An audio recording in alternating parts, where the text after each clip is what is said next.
सनक सनंदन सनातन सनत कुमार में से श्री सनातन जी की वाणी।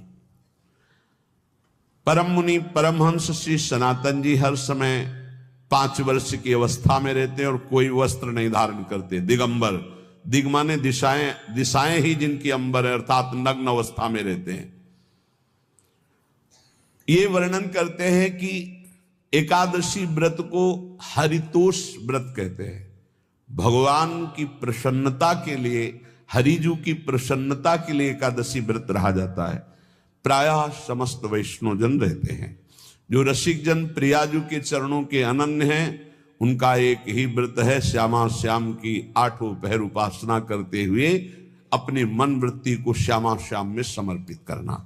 यहाँ ज्ञान ध्यान व्रत कर्म जीते सब काहो में नहीं मोहि प्रतीति, रसिक अनन्य निशान बजायो एक श्याम श्यामा पद प्रीति।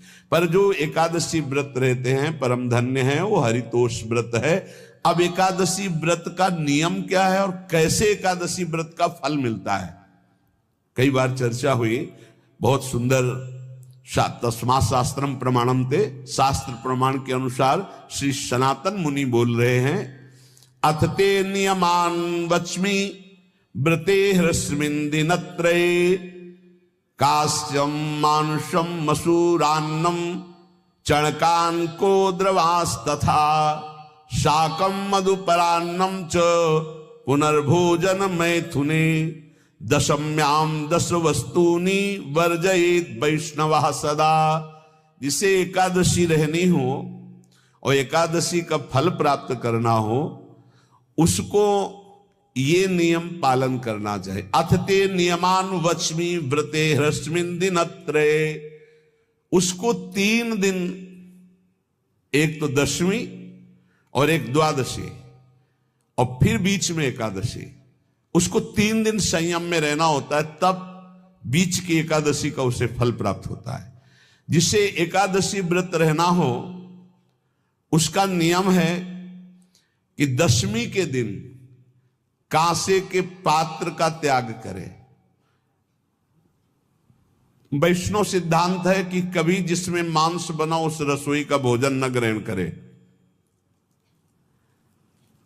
मसूर की दाल, चना की दाल, कोदों और कोई भी शाक, शहद, दूसरों का अन्न, दोबारा भोजन और मैथुन, ये दशमी के दिन त्याग दे। एक बार दशमी के दिन भोजन करे 24 घंटे में, क्योंकि एकादशी रहना है। कांसे का पात्र, जिस रसोई में मांस बना उसके भोजन का त्याग, मसूर की दाल, चना, कोदो, शाक, मधु अर्थात शहद और दूसरे के द्वारा दिया हुआ भोजन और दोबारा भोजन और मैथुन क्रिया, इनका दशमी के दिन कभी भी प्रयोग ना करे। इन 10 वस्तुओं से वैष्णव दूर रहे दशमी के दिन। फिर एकादशी के व्रत में, ये पीछे तो हम वर्णन कर ही चुके हैं, कहीं नहीं आया यहाँ कुटू का वो कचौड़ी पकौड़ी और सिंघाड़ा का हलवा और सावा, ये दुनिया के खीर और सब। ये एकादशी के दिन किसी भी तरह की गेम आदि क्रीड़ा ना खेले। जैसे अब आज व्रत है तो बैठे हैं अपना मोबाइल में गेम खेल रहे हैं, ऐसा कोई भी क्रीड़ा नहीं, द्यूत क्रीड़ा, किसी भी तरह का गेम, ये सब खेल नहीं। द्वित क्रीड़ाम च निद्राम च तांबूलम दंत धावनम, परापवादम पैशून्यम स्तेयम हिंसाम तथा रतिम, कोपम हृत वाक्यम च एकादश्याम विवर्जयेत। एकादशी के दिन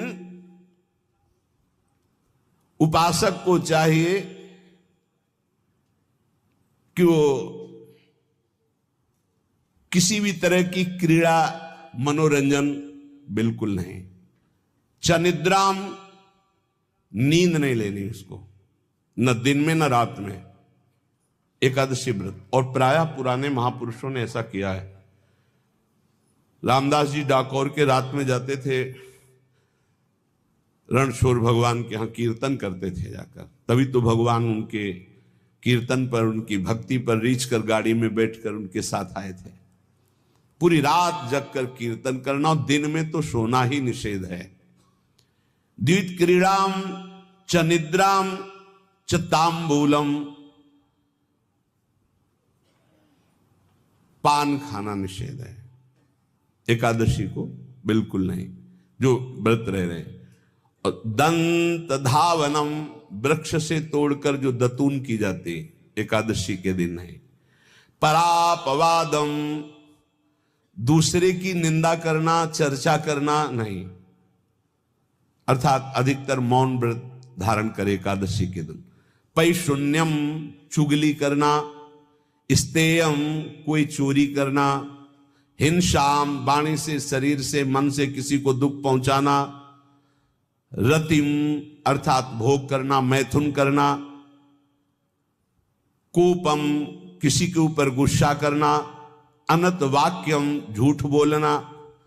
एकादश्याम विवर्जयेत, एकादशी के दिन ये नहीं करना चाहिए। एकादशी को एक बार कुछ फलाहार शुद्ध, अगर आपके पास कोई व्यवस्था नहीं तो थोड़ा दूध है, जल है, ऐसे आप लेकर, या थोड़ा सा फल ले लिया, थोड़ा सा फल लेकर के प्राण पोषण, एक दिन में मर नहीं जाओगे। कितने तो निर्जला एकादशी रहते हैं, हर एकादशी निर्जला। पूज्य श्री मथुरा दास जी निर्जला ही रहते थे हर एकादशी। चलो भैया, आपकी सामर्थ्य नहीं तो जल 2-4 बार ले लो, एक बार थोड़ा सा दूध और फल ले लो, चल जाएगा काम, प्राणों का पोषण हो जाएगा। ये आचरण न करे, एक बार कुछ आहार ले ले, वो भी शुद्ध भगवद अर्पित प्रसाद। फिर द्वादशी को काश्यम मांसम सुराम छौद्रम तैलम वितथ भाषणम व्यायामम च प्रवासम च पुनर्भोजन मैथुने अस्पृश्य स्पर्श मासूरे द्वादश्याम द्वादश त्यजेत। काश के पात्र में द्वादशी को भी भोजन न पावे, जिस रसोई में मांस बनाओ उसमें आहार न ले, किसी भी तरह का नशा द्वादशी को न करे, शहद न पाए, तेल के बने पदार्थ न पाए, मिथ्या भाषण न करे, और बहुत शरीर का व्यायाम न करे, बहुत थकावट वाले कार्य न करे, दोबारा भोजन न करे, एक बार द्वादशी को भी भोजन पवित्र। मैथुन न करे, जिसका स्पर्श नहीं किया जाता ऐसे पदार्थों का स्पर्श न करे, और मसूर की दाल न खाए।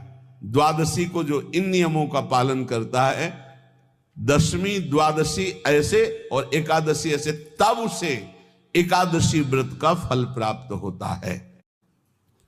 जो इस पद्धति से एकादशी, ये जो मनमानी है सब नहीं, हर पदार्थ मिल जाएगा आपको फलाहार में, हर पदार्थ। हमको बताया गया कि आपको जो चाहो सब पदार्थ फलाहार का।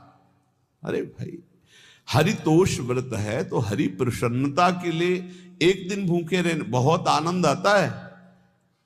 पहले भगवत कृपा से ऐसी गंगा जल पी करके कुछ दिन, फिर कभी कभी निर्जला एकादशी का भी आनंद। बड़े संन्यास मार्ग में थे तो बड़े संयम से सब शास्त्रीय पद्धतियों का निर्वाह होता था।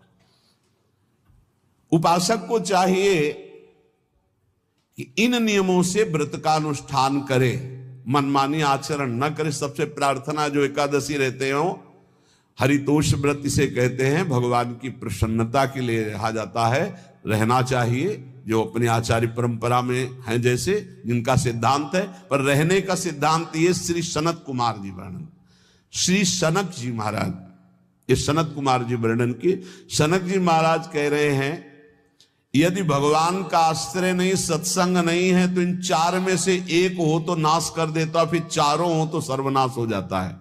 यौवनम धन संपत्ति प्रभुत्व विवेकता एकैपमप्यनर्थाय किमु यत्र चतुष्टयम। यदि सत्संग नहीं है, यदि भगवद आश्रय नहीं है, और खूब धन हो, जवान अवस्था हो, और बढ़िया पद मिला हो, प्रभुत्व चलता हो, और अज्ञान हो, फिर क्या कह रहा है?